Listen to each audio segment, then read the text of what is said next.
but yeah, it's hard to kind of change your stripes, right? If you're a kid who's used to taking 20 shots a match and scoring 10 or 15 times, you're probably going to keep doing it. And you don't want to pull the reins back too much on them. You want them to still wrestle where they're really confident, but you got to be able to have kind of game plans. But just freshmen in general, Yep. as they walk into the room saying like, "Hey, look, I know you're used to wrestling from space. I know that's not what's going to get it done at NCAA level." Is Mhm. that a sit down with each kid individually, or you address the group with that?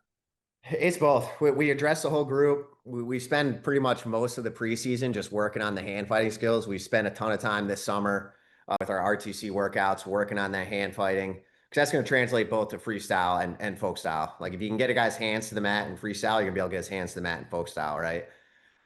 And it's definitely something that we work on as a team, and then individually too. We spend a lot of time in it. We do a lot of individual work, so there's certain guys that are going to be like me. They're going to want collar tie and inside tie, or collar tie and elbow. Other guys going to want just traditional inside tie.